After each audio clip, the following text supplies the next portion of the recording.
Energy എന്ന് പറഞ്ഞാൽ നമ്മുടെ എനർജി സെൻറ്റേഴ്സ് എന്ന് പറയുന്നത് ചക്രങ്ങളായിട്ടാണ് യോഗശാസ്ത്രത്തിൽ പറയുന്നത്. അതാണ് ഞാൻ മുമ്പേ പറഞ്ഞ 7 ചക്രങ്ങൾ. അപ്പോൾ ഈ 7 ചക്രങ്ങളിൽ മണിയുമായിട്ട് ബന്ധപ്പെട്ട ചക്രങ്ങളുണ്ട്. ആ ചക്രങ്ങളിൽ പ്രത്യേകമായിട്ടുള്ള മെഡിറ്റേഷനിലൂടെ ഒക്കെ കടന്നുപോയി.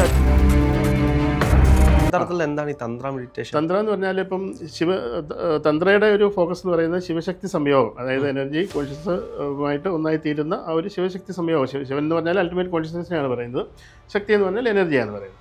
അപ്പോൾ അതിലൂടെ ഒരു മനുഷ്യനിലുണ്ടാകുന്ന പരമാനന്ദത്തിലേക്ക് ഒരു വ്യക്തി എത്തിക്കുന്ന പ്രോഗ്രാമാണ് തന്ത്ര മെഡിറ്റേഷൻ എന്ന് പറയുന്നത്. അപ്പം ഓട്ടോമാറ്റിക്കലി നമ്മുടെ സഹജീവികൾക്ക് ഒരാവശ്യം വരുമ്പോൾ അവർക്ക് എന്തെങ്കിലും നമുക്കൊരു സഹായം ചെയ്യണമെന്നുണ്ടെങ്കിൽ നമ്മുടെ കയ്യിൽ ഒന്നും ഇല്ലാതെ നമ്മൾ സ്പിരിച്വാലിറ്റി മാത്രമാണ്, ഞാനിങ്ങനെ വൈരാഗിയാണ് അതുകൊണ്ട് എൻ്റെ കയ്യിൽ ഈ സ്പിരിച്വാലിറ്റി മാത്രം ഉള്ളതെന്ന് പറഞ്ഞാൽ അതുകൊണ്ട് സമൂഹത്തിന് എന്തെങ്കിലും ഗുണമുണ്ടോ?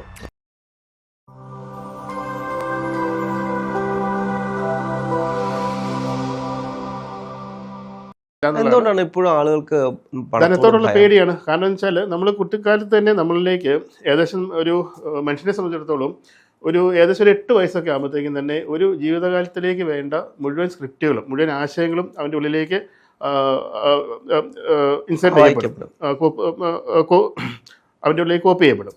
അങ്ങനെ കോപ്പി ചെയ്യപ്പെടുന്ന ആശയങ്ങളിൽ നിന്നുകൊണ്ടാണ് പിന്നീട് അവരുടെ എൻ്റയർ ലൈഫ് മുന്നോട്ട് കൊണ്ടുപോകുന്നത്. അതെല്ലാം ഓരോ കണ്ണാടി പോലെ ഒരു കണ്ണട പോലെ അവരിലേക്ക് പ്രവർത്തിക്കുന്നത്. അതുകൊണ്ടാണ് ഇപ്പം ക്രിസ്ത്യൻ കുടുംബത്തിൽ ജനിച്ച അല്ലെങ്കിൽ ഒരു ഹിന്ദു കുടുംബത്തിൽ ജനിച്ച ഒരു വ്യക്തി ആ ഹിന്ദു ആശയങ്ങളോട് പ്രതിബദ്ധത കാണിക്കുന്നതിൻ്റെ കാര്യമെന്ന് പറയുന്നത് ആ ഒരു കണ്ണാടിയിലൂടെയാണ് അവർ നമ്മുടെ സമൂഹത്തെ നോക്കിക്കാണുന്നത്, അല്ലെങ്കിൽ മറ്റുള്ളവരെ നോക്കിക്കാണുന്നത്.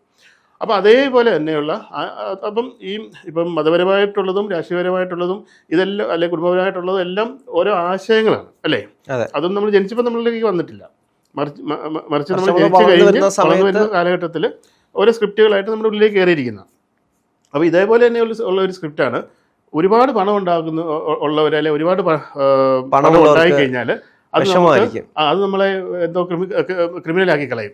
അല്ലെങ്കിൽ പണമുള്ളവരെല്ലാം മോശക്കാരാണ്, പണം പാവമാണ്, പണം ഒരുപാട് ഉണ്ടാക്കുന്നത് പിന്നെ സ്പിരിച്വാലിറ്റിക്ക് എതിരാണ്, അല്ലെങ്കിൽ ദൈവത്തിനെതിരാണ്, അതെ ഈവിൾ സ്പിരിറ്റാണ്, അല്ലെങ്കിൽ എന്നാ പറയുന്നത് സാത്താനിക രീതിയിൽ ഉള്ള ആളുകളാണ് ധാരാളം പണം സമ്പാദിച്ചുകൊണ്ടിരിക്കുന്നത്.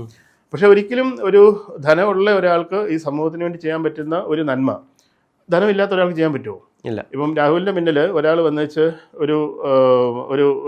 ഒരു ഓപ്പറേഷൻ ചെയ്യണം, അദ്ദേഹത്തിൻ്റെ ഒരു പ്രശ്നം മാറാനായിട്ട് ഒരു ഓപ്പറേഷൻ ചെയ്യണം, അതിന് വേണ്ടിയിട്ട് ഒന്ന് സഹായിക്കണമെന്ന് പറഞ്ഞാൽ 2 രീതി സഹായിക്കാം. ഒന്നെങ്കിൽ നമുക്ക് പറയാം നിങ്ങൾക്ക് വേണ്ടി ഞാൻ പ്രാർത്ഥിക്കാം, അല്ലെങ്കിൽ നിങ്ങൾക്ക് വേണ്ടി ഞാൻ നിങ്ങൾ നന്നാവണമെന്ന് ഞാൻ ആഗ്രഹിക്കാം, അല്ലെങ്കിൽ അതിനുവേണ്ടി ഞാൻ എൻ്റെ പ്രാർത്ഥനയിൽ നിങ്ങളെ ഉൾപ്പെടുത്താമെന്ന് പറയാം. അല്ലെങ്കിൽ എന്ത് ചെയ്യാം, രാഹുലിൻ്റെ അതിനുള്ള ഒരു സാമ്പത്തിക ബാക്കപ്പ് ഉണ്ടെങ്കിൽ കുറച്ച് പണം എടുത്ത് അദ്ദേഹത്തിന് കൊടുത്തിട്ട് ഇത് കൊണ്ട് നിങ്ങളുടെ കാര്യങ്ങൾ നടത്തുക, ബാക്കിയുള്ളതും കൂടെ സംഘടിപ്പിച്ച് നടത്തുക എന്ന് പറഞ്ഞാൽ ഇതിലേതായിരിക്കും അയാൾക്ക് ഏറ്റവും ഹെൽപ്ഫുൾ ആയിരിക്കുന്നത്? പണം കൊടുത്ത് സഹായിക്കുന്നത് തന്നെ. അപ്പം ആ പണം കൊടുക്കണമെന്നുണ്ടെങ്കിൽ നമ്മുടെ കയ്യിൽ എന്ത് വേണം? പണം വേണം. അപ്പം പണം എന്ന് പറയുന്നത് സ്പിരിച്വലി തന്നെ അല്ലേ? തീർച്ചയായിട്ടും പണം എന്ന് പറയുന്നത് സ്പിരിച്വാലിറ്റിയുടെ ബേസ് തന്നെയാണ്. കാരണം നമ്മൾ ഏത് ക്ഷേത്രങ്ങളിൽ പോയി കഴിഞ്ഞാൽ, ഏത് അമ്പലങ്ങളിൽ പോയി കഴിഞ്ഞാൽ, ഏത് ഗുരുക്കന്മാർക്കാണെങ്കിലും നമ്മൾ ആദ്യം കൊടുക്കുന്നത് ദക്ഷിണയാണ്. ഇപ്പം പണ്ടൊക്കെ എന്ന് പറഞ്ഞാൽ നമ്മൾ ആത്മീയതയിലേക്ക് കടന്നു പോകുന്ന സമയങ്ങളിൽ വനത്തിൽ പോയിരുന്ന് തപസ് ചെയ്യുന്നു, അല്ലെങ്കിൽ ഹിമാലയത്തിൽ പോയിരുന്ന് തപസ് ചെയ്യുന്നു, അല്ലെങ്കിൽ അവിടെ ഏതെങ്കിലും ആശ്രമത്തിൽ പോയിരിക്കാം, അല്ലെങ്കിൽ ഏതെങ്കിലും ഗുഹകളിൽ പോയിരിക്കാം. അതിനുള്ള ഒരുപാട് വർഷങ്ങൾക്ക് മുമ്പ് അങ്ങനെയുള്ള സാധ്യതകളൊക്കെ ഉണ്ടായിരുന്നു.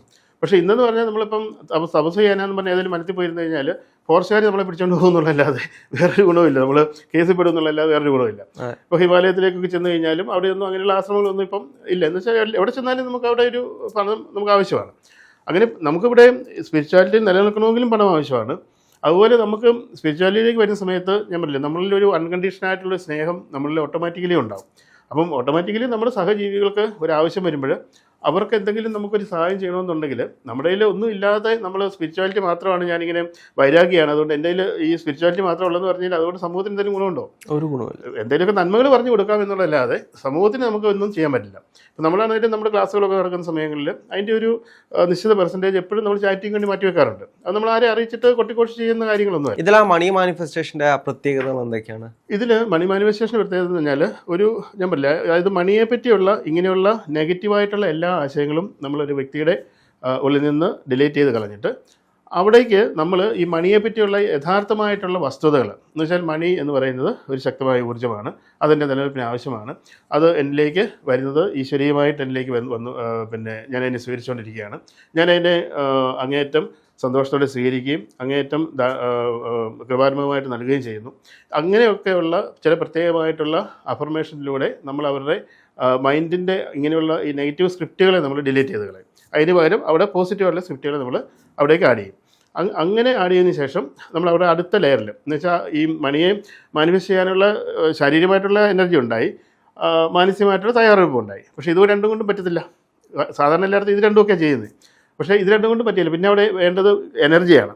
അവിടെ വീണ്ടും നമുക്ക് എനർജിയിൽ പ്രവർത്തിക്കണം. അത് എനർജി എന്ന് പറഞ്ഞാൽ നമ്മുടെ എനർജി സെൻറ്റേഴ്സ് എന്ന് പറയുന്നത് ചക്രങ്ങളായിട്ടാണ് യോഗശാസ്ത്രത്തിൽ പറയുന്നത്. അതാണ് ഞാൻ മുമ്പേ പറഞ്ഞ 7 ചക്രങ്ങൾ. അപ്പോൾ ഈ 7 ചക്രങ്ങളിൽ മണിയുമായിട്ട് ബന്ധപ്പെട്ട ചക്രങ്ങളുണ്ട്. ആ ചക്രങ്ങളിൽ പ്രത്യേകമായിട്ടുള്ള മെഡിറ്റേഷനിലൂടെ ഒക്കെ കടന്നുപോയി ആ ചക്രങ്ങളെ പ്രത്യേകമായിട്ട് നമ്മൾ അതിൻ്റെ ബ്ലോക്കുകൾ മാറ്റി അതിനുവേണ്ടി പ്രത്യേക പ്രാണായാമങ്ങൾ, അതുപോലെ പ്രത്യേകമായിട്ടുള്ള മെഡിറ്റേഷൻ ഇതൊക്കെ ഉണ്ട്. അതെല്ലാം ക്ലിയർ ചെയ്യും. അതെല്ലാം ക്ലിയർ ചെയ്ത് ആ എനർജി സെൻറ്റേഴ്സിനെ നമ്മൾ ക്ലിയർ ചെയ്യും. അതിനുശേഷമാണ് നമ്മൾ അതിന് വേണ്ടിയിട്ടുള്ള ഹീലിംഗ് പ്രോസസ്സിലേക്ക് കിടക്കുന്നത്. അത് നമ്മുടെ ബ്ലിസ് ലെവലാണ്. ബ്ലിസ് ബോഡിയിലാണ് നമ്മുടെ ഹീലിംഗ് പ്രോസസ്സ് ഉള്ളത്. അപ്പം നമ്മൾ മണി മാനിഫെസ്റ്റേഷനിൽ നമ്മൾ ഈ പറഞ്ഞ പോലെ ഈ 3 ലെയറുകളിലും വർക്ക് ചെയ്ത് അതിനെ 3നെയും സന്തുലിത അവസ്ഥയിലേക്ക് കൊണ്ടുവന്നതിന് ശേഷമാണ് നമ്മൾ ഹീലിങ്ങിലേക്ക് കിടക്കുന്നത്. ഹീലിംഗ് എന്ന് പറയുമ്പോൾ നമ്മുടെ ബ്ലിസ് ബോഡിയാണ്.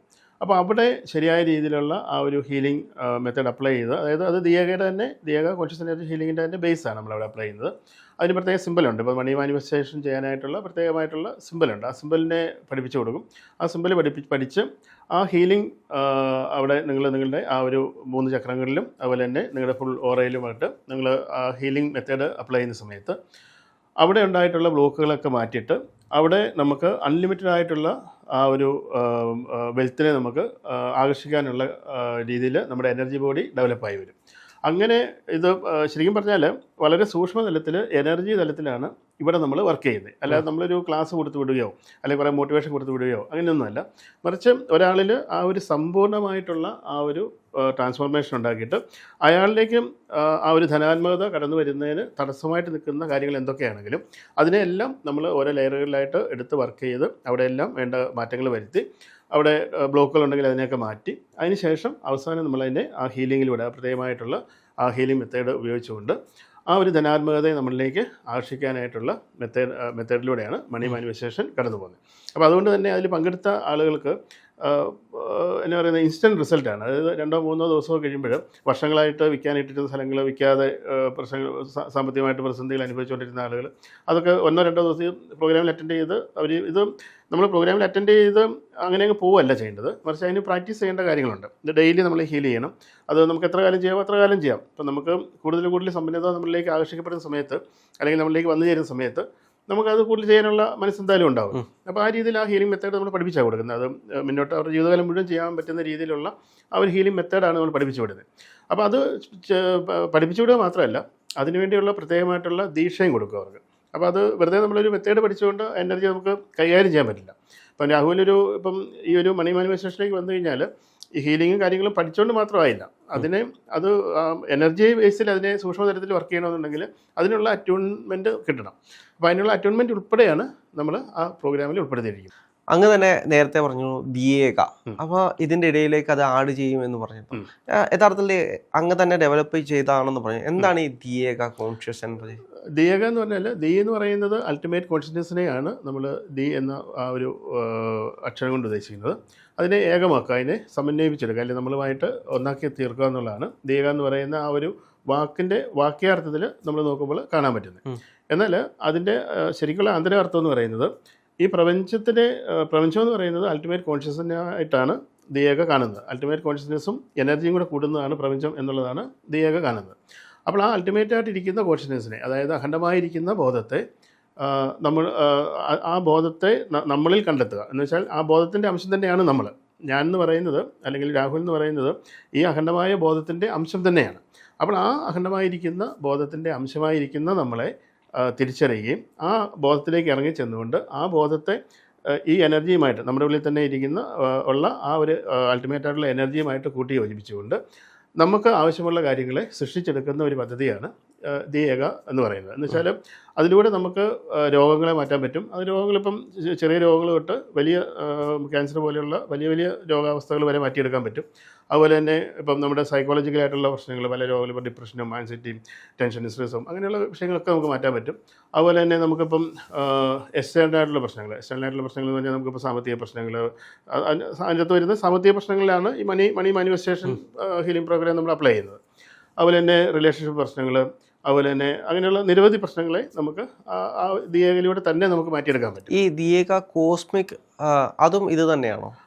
ദിയേക കോൺഷ്യസ് എനർജി ഹീലിംഗ് എന്നാണ് ദിയേക ആ ഒരു ഹീലിംഗ് മെത്തഡോളജി പറയുന്നത്. കോസ്മിക് ചക്ര ഹീലിംഗ് മെത്തേഡാണ് നമ്മൾ വേറൊരു ക്ലാസ്സായിട്ട് നമ്മൾ എടുത്തു കൊടുക്കുന്ന ഒരു ക്ലാസ് എന്ന് പറയുന്നത്. ഇത് തമ്മിലുള്ള വ്യത്യാസം എന്താണ്? കോസ്മിക് ചക്ര ഹീലിംഗ് വർക്ക്ഷോപ്പ് എന്ന് പറയുന്നത് ശരിക്കും പറഞ്ഞാൽ നമ്മൾ മണി മാനിഫെസ്റ്റേഷനിൽ മണിയുമായിട്ട് ബന്ധപ്പെട്ട 3 ചക്രങ്ങളെയാണ് എടുത്ത് ബേസ് ചെയ്ത് പഠിക്കുന്നത്. എന്നാൽ നമ്മളുടെ എല്ലാ കാര്യങ്ങളും, നമ്മൾ ഭൗതികമായിട്ടുള്ള കാര്യങ്ങളാണെങ്കിലും അല്ലെങ്കിൽ നമ്മുടെ ആത്മീയമായിട്ടുള്ള കാര്യങ്ങളാണെങ്കിലും ശാരീരികമായിട്ടുള്ള കാര്യങ്ങളാണെങ്കിലും ഇതെല്ലാം നമ്മുടെ ഈ 7 ചക്രാസിൽ, അതായത് 7 ആധാര ചക്രങ്ങളുമായിട്ട് ബന്ധപ്പെട്ടാണ് നിൽക്കുന്നത്.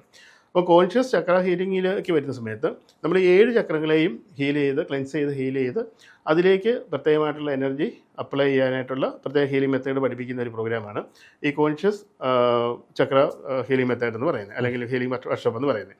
അപ്പോൾ അത് മണി മാനിഫെസ്റ്റേഷനിൽ നമ്മൾ മണിയെ ഫോക്കസ് ചെയ്യുന്ന സമയത്ത് ഇവിടെ നമ്മുടെ 7 ചക്രങ്ങളെ ഫോക്കസ് ചെയ്തിട്ട് 7 ചക്രങ്ങളിലൂടെ നമ്മളിലേക്ക് വരുന്ന ഈ പ്രപഞ്ചബോധത്തിൽ നിന്ന് നമ്മളിലേക്ക് വന്നുകൊണ്ടിരിക്കുന്ന ആ എനർജിയുടെ ഫ്ലോ കംപ്ലീറ്റ് ആയിട്ട് പോസിറ്റീവാക്കി എടുക്കുകയും അങ്ങനെ നമ്മുടെ എൻ്റെ ലൈഫിലേക്ക് ഒരു ചേഞ്ചാണ് അവിടെ കൊണ്ടുവരുന്നത്. ആ ചക്രങ്ങളിലൂടെയാണ് വർക്ക് ചെയ്യുന്നത്. അതുപക്ഷം ഇന്നർ ആൽക്കമിയിൽ എന്ന് പറഞ്ഞാൽ നമ്മൾ ഈ 5 ലെവലിലൂടെ വർക്ക് ചെയ്ത് കംപ്ലീറ്റ് ട്രാൻസ്ഫോർമേഷനാണ് ഒരാളിലേക്ക് കൊണ്ടുവരുന്നത്. അപ്പോൾ അതിൽ പങ്കെടുക്കുന്ന ഒരാളെ സംബന്ധിച്ചിടത്തോളം അത് പ്രാക്ടീസ് കഴിഞ്ഞാൽ 6 മാസം അല്ലെങ്കിൽ 3 മാസം പ്രാക്ടീസ് ചെയ്ത് കഴിയുമ്പോൾ അതിൻ്റെ അഡ്വാൻസ് ലെവലുണ്ട്. അഡ്വാൻസ് ലെവലിൽ അഡ്വാൻസ് ആയിട്ടുള്ള ടെക്നിക്കുകൾ വരുന്ന സദ്വസ്ഥ എന്ന് പറയുന്ന നമ്മുടെ ഒരു പ്രോഗ്രാമുണ്ട്. ആ പ്രോഗ്രാമിൽ പങ്കെടുക്കാൻ പറ്റും. അത് ഇത് പ്രാക്ടീസ് ചെയ്യുന്ന ആളുകൾക്ക് മാത്രമേ പങ്കെടുക്കാൻ പറ്റുള്ളൂ. ഇപ്പം പുറമേ പോയി കുണ്ടലിനി പഠിച്ചിട്ട് വന്നാലും അതിൽ പങ്കെടുക്കാൻ പറ്റില്ല. അത് നമ്മളുടെ ഈ ബേസിക് പ്രോഗ്രാം ഇന്നർ ആൽക്കമി കൂടിയതിന് ശേഷം മാത്രമേ സദ്വസ്ഥയിൽ പങ്കെടുക്കാൻ പറ്റൂ. എന്തുകൊണ്ടാണ് വെളിയിൽ പോയി കുണ്ടലിനി പ്രാക്ടീസ് അതിന് വെച്ചാൽ നമ്മൾ കൊടുക്കുന്ന ടെക്നിക്സും നമ്മൾ കൊടുക്കുന്ന മെത്തഡോളജി ആയിരിക്കില്ല പുറമേ ഒരാൾ കൊടുക്കുന്നത്. അതുപോലെ തന്നെ നമ്മൾ അതായത് എന്നിൽ നിന്ന് ദീക്ഷ ലഭിച്ച് വരുന്ന ആളുകൾക്കാണ് എനിക്ക് അടുത്ത ലെവൽ സെഷനിലേക്ക് അല്ലെങ്കിൽ അടുത്ത ഹയർ ലെവലിലേക്ക് അവരെ കൊണ്ടുപോകാൻ പറ്റുള്ളൂ. അതുപക്ഷെ മറ്റൊരു ആചാര്യം കൊടുക്കുന്ന ദീക്ഷ എന്ന് പറയുന്നത് ചിലപ്പം വ്യത്യസ്തമായിട്ടുള്ള രീതിയിലായിരിക്കും. ഇപ്പം ഞാൻ എന്ന് പറഞ്ഞാൽ സ്പർശന ദീക്ഷ കൊടുക്കും, അതുപോലെ തന്നെ ചക്രങ്ങളിൽ വർണ്ണമയ ദീക്ഷ കൊടുക്കും. അപ്പം മറ്റു ചിലരിപ്പം പിന്നെ കേട്ടില്ലേ ഓൺലൈനിൽ ദീക്ഷ കൊടുക്കുന്നു, യൂട്യൂബിലൂടെ ദീക്ഷ കൊടുക്കുന്നു. അപ്പോൾ ഇങ്ങനെയൊക്കെ ദീക്ഷ എടുത്തിട്ട് വരുന്ന ആളുകളെ സംബന്ധിച്ചിടത്തോളം നമുക്ക് ആ എനർജി അവിടെ അപ്ലൈ ചെയ്യാൻ പറ്റില്ല. അവരുടെ എനർജി ഒരു എനർജി ലെയറുകൾ ചേഞ്ച് ആയിട്ടുണ്ടാവില്ല. അപ്പോൾ നമ്മൾ ഒരാളെ പ്യൂരിഫൈ ചെയ്ത് ആ എനർജി ലെവലിൽ ഡെവലപ്പ് ചെയ്ത് എടുത്തെങ്കിൽ മാത്രമേ അടുത്ത ലെവലിലുള്ള ടെക്നിക്സിനെ അല്ലെങ്കിൽ അടുത്ത ലെവലിലുള്ള കാര്യങ്ങളെ എനർജിയെ സ്വീകരിക്കാൻ അവർ തയ്യാറാവുള്ളൂ.